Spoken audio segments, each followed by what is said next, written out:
Hey everyone, and welcome to the deep dive. You know you want to be that person who can walk into any room and just own it. The good news is we're diving deep into a book that claims to have the secrets. Oh, yeah. Tell me more. It's How to Talk to Anyone by Leil Lowndes. She claims to have all kinds of practical tips that can help make a killer first impression and keep those conversations flowing smoothly. Hmm. Interesting. So what are some of these big secrets?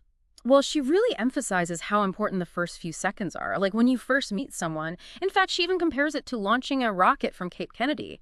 A tiny error at takeoff and you're miles off course later on. Right. So it's all about those first impressions. Exactly. It's not about being fake, but sending the right signals from the very beginning. And one of the first things she talks about is the power of a genuine smile. But not just any smile, what she calls the flooding smile. The flooding smile. That sounds intense. What is that? Basically, it's about pausing for a second when you meet someone, making eye contact, and then letting a warm smile spread across your face. So it's more about being genuine than just clashing a quick grin. Exactly. It makes the other person feel like that smile is just for them, like you're really happy to see them. You know, like when you're on the receiving end of one of those smiles, how does it make you feel? Yeah, it definitely feels more personal, more sincere. Like you said, like they're actually happy to see me, not just going through the motions. Yeah. What else does she say? Well, eye contact is another big thing she talks about. Sticky eyes is what she calls it. Sticky eyes. Yeah. Okay, now I'm a little creeped out. No, it's not creepy staring. It's about maintaining eye contact even after the other person finishes speaking. Like you're really focused on what they're saying. So it's about showing you're engaged, not just waiting for your turn to talk. Exactly. Mhm. And then you break away slowly, almost reluctantly. It shows you're interested and that you respect them, you know? And respect is really important, especially when you're first meeting someone. It sets the tone for the whole interaction.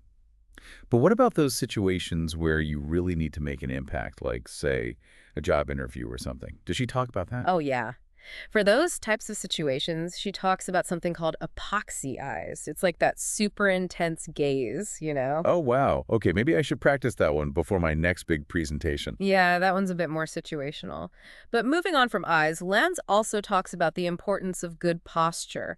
She even has this funny visualization exercise called hang by your teeth. Hang by your teeth. What in the world is that? I know, it sounds strange, but it's actually pretty effective. Basically, you imagine you're biting down on an imaginary leather bit that's hanging just above a doorway. So you're kind of forcing yourself to stand up straight. Yeah. It forces you to hold your head high and your shoulders back, which instantly makes you look, and more importantly, feel more confident. Have you ever noticed how when you stand up straight, you just feel a little more confident? Yeah, actually, there's a lot of research that backs that up. Our posture really does affect our mental state and how others perceive us. It's fascinating. Okay, so we've covered eyes and posture. What else is there? Well, have you heard of the big baby pivot? The big baby pivot. Nope, that's a new one. Basically, it's all about how we turn our entire body towards someone when we greet them, just like a baby would greet their parent, you know? It shows you're fully present. So instead of just kind of turning my head, I should turn my whole body towards the person I'm greeting. Right. It might feel a little weird at first, but it sends a really strong message that you're giving them your full attention, you know, like they're important to you. It shows you're present and ready to listen, even if it's just a casual encounter. That's a good point. And I imagine it's especially important if you're meeting someone for the first time. Definitely. And it kind of sets the stage for the next technique Lowndes talks about, which is, hello, old friend. It's about imagining that every new person you meet is someone you're delighted to see again. Oh, I like that. So it's about bringing that same warmth and enthusiasm to every interaction. Right. Your body language will naturally follow suit, and you'll instantly create that sense of familiarity and rapport. It makes it so much easier to break down those initial barriers. Okay, so we've nailed the first impressions, but what about when it's time to actually start talking? I mean, let's face it, small talk can be pretty daunting for a lot of people. Yeah, some people really dread it, but Lowndes has a great way of looking at it. She calls it the gateway to deeper connection. I like that. It's like that first step towards building a real relationship. Exactly. It's not about exchanging meaningless pleasantries. It's about finding those common threads that can lead to a more substantial conversation. And the best part is, she actually gives you the tools to get better at it, starting with prosaic with passion. Prosaic with passion. That sounds kind of contradictory. How does that work? Think of it this way. It's not about what you say, but how you say it. So it's more about the energy you bring to the conversation than the actual topic itself. Exactly. You could be talking about something totally mundane, like the weather or traffic, but if you do it with genuine enthusiasm and interest, people will be drawn in. Okay, so like even if I'm just talking about my commute, if I do it with passion, people will still be interested. Exactly. It's about that spark, that energy that makes people want to connect with you. Now, another tip she has is, well, it's a bit more fun. She calls it always wear a what's it. Always wear a what's it. What's that all about? Well, she says it's a good idea to wear or carry something, something unusual, something that can act as a conversation starter, like a unique piece of jewelry, a quirky tie, or even just a book with a really interesting title. Oh, so it's like giving people a reason to approach you and break the ice. It takes the pressure off of them having to come up with an opening line. Exactly. It's such a simple but effective way to spark a conversation. And then there's never the naked city. Never the naked city. Okay, you've got my attention. It's about, well, think about when someone asks you where you're from. Instead of just stating your city, try to think of something interesting about that place to share. So like instead of just saying, I'm from Columbus, Ohio, I should say something like, I'm from Columbus, Ohio, the home of the world's largest ball of yarn. Exactly. It shows that you're engaging and thoughtful, not just going through the motions. And then finally, one of my favorite techniques, parroting. Parroting, like actually repeating what someone just said. Well, sort of. It's about repeating the last few words someone said, but you slightly inflect your voice upwards, turning it into a question. Like you're asking them to elaborate. So if someone says, I saw the most bizarre musical last night, I might say, bizarre musical. Exactly. It shows you're listening, and it encourages them to keep talking. Ah. And it can be surprisingly effective, even in those situations where you feel like you have nothing in common with the other person.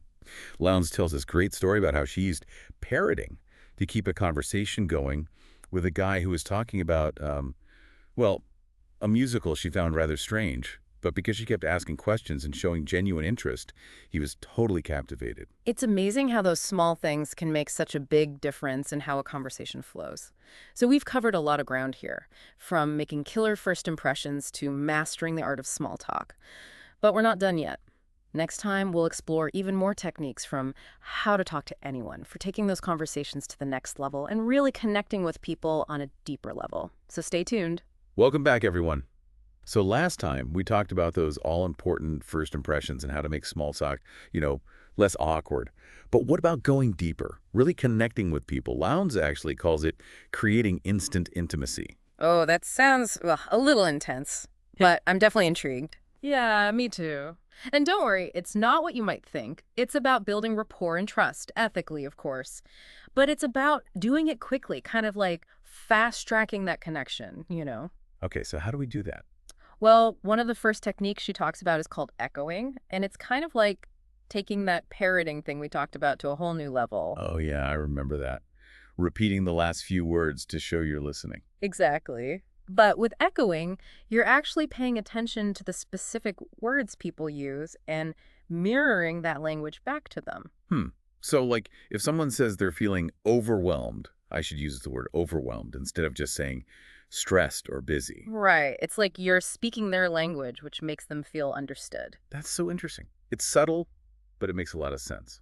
What else is there? Well, another technique is employing empathizers, which basically means going beyond those simple and responding with complete sentences to show you're really listening. So instead of just nodding along, I might say something like, I could totally see why you'd feel that way. Yeah. Or like, that sounds incredibly frustrating. It shows that you're not just passively listening, but actively engaging with what they're saying. It makes them feel heard, which is so important for building any kind of relationship.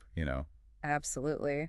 And then there's this other technique she talks about, and it's called the premature WE. And I'll be honest, that one kind of threw me for a loop at first. Premature we. What's that about? Does it have to do with, like, relationships and stuff? Well, not exactly. It's more about creating that sense of camaraderie, like you're already on the same team, even when you're just meeting someone for the first time. Oh, interesting. So instead of saying, I think you should do this, I would say, maybe we could brainstorm some ideas together. Exactly. Or like, we should definitely check that out sometime. Kind of like subtly bypassing that awkward getting to know you phase and jumping right into that collaborative spirit.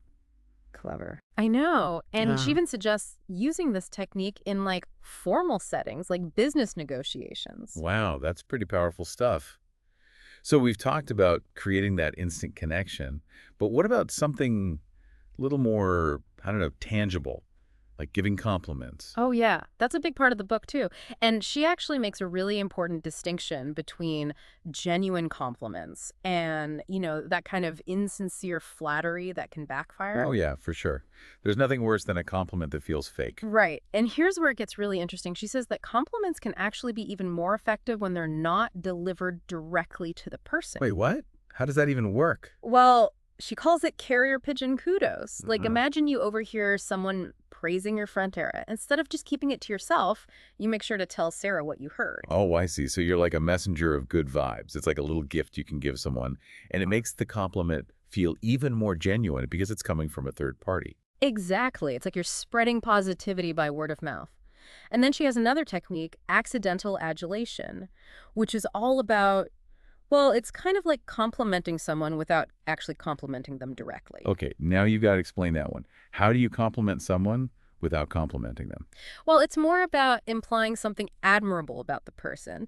Instead of saying, you're a great cook, you might say, wow, you really have a knack for putting together delicious meals. Ah, so it's more of an observation than a direct compliment. I like that. It feels more genuine, less like you're trying too hard. Exactly. But what about when you do want to give someone a really meaningful compliment, like something that's really going to stick with them? She talks about that too. Oh yeah, tell me more about that.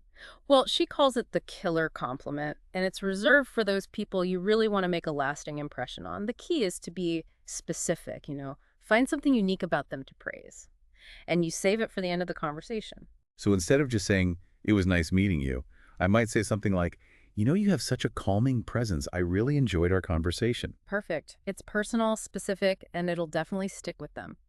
And she also has this really sweet technique for complimenting loved ones called, wait for it, the tombstone game. The tombstone game. Okay, now that one sounds a bit morbid. I know, right? But it's actually really heartwarming, so think about it.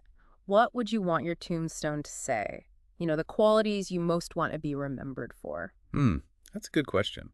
I guess I'd want to be remembered for being kind, compassionate, and maybe a little bit funny. Exactly. So the tombstone game is about figuring out what your loved one values most and then looking for opportunities to praise those specific qualities. Like if they want to be remembered for their kindness, you might say, that was so thoughtful of you to do that, or you have such a generous heart. Oh, that's so sweet. It's like a personalized love language. Exactly. It's all about showing them that you truly see and appreciate them for who they are at their core. So we've covered a lot of ground here, from first impressions to instant intimacy and even giving powerful praise. But we're not done yet. Lowndes also has a whole section on sounding like a VIP on the phone, which, let's face it, can be a little tricky sometimes. Oh, I know what you mean. Phone calls can be so awkward, especially when you're talking to someone you don't know very well. Right. It's like you're missing all those visual cues and it can be hard to build rapport. But Lowndes has some great tips for making those phone interactions feel warmer and more engaging. Okay, I'm all ears. Well, one of the simplest things is to use the other person's name frequently throughout the conversation. That makes sense. Hearing your own name always gets your attention. Exactly. It makes you feel seen and heard, which is especially important on the phone where you don't have those visual cues. And another tip she has is to acknowledge any background noises you hear. Like if you hear a dog barking or a child giggling in the background, you might say something like, oh, it sounds like you have a little helper there. Or, is that your dog I hear? They sound adorable. I like that. It shows you're paying attention and that you're interested in their world. Right. It's all about creating that sense of connection, even when you're not face to face. And for voicemails, she encourages us to treat each message like a 10-second audition. 10-second audition. I love that. So instead of just leaving a generic, hey, it's me, call me back message, I should try to inject some personality and make it memorable. Exactly. It's your chance to shine, even in those brief little moments. Keep it concise, enthusiastic, and leave them wanting more. Like, hey, remember that amazing Sansera we were talking about? I found a place that has it. Give me a call back when you get a chance. Oh, that's perfect. It's intriguing, personal, and it shows you're paying attention to their interests. Exactly. It's all about those little touches that make a big difference. Okay, we've covered a lot of ground here, from making killer first impressions to mastering the art of phone communication. Welcome back. So we've talked about making those first impressions count and really connecting with people. But, sometimes even when you're doing all the right things, there can still be these little awkward moments, like, those oops moments. Someone spills their drink, trips over their words. What do you do then? Oh, yeah, I know what you mean. It could be so awkward. Right. And you want to say something, trying to make them feel better. But Lowndes says sometimes the best thing to do is just, well, ignore it completely. Really, just pretend it didn't happen. Exactly. She calls it see no bloopers, hear no bloopers. It's like a silent act of kindness, It communicates that you're not judging them for those little slip-ups. That makes sense. It takes the pressure off, lets them recover gracefully, kind of like that grace period concept you talked about earlier. Exactly. It's all about creating that safe space for people to be themselves. And speaking of awkward moments, what about when someone's telling a story and they get interrupted? Oh, that's the worst. You feel so bad for them. Right. And you want to jump in and help them get back on track. Well, good news, Lowndes has a technique for that too. She calls it rescue the story.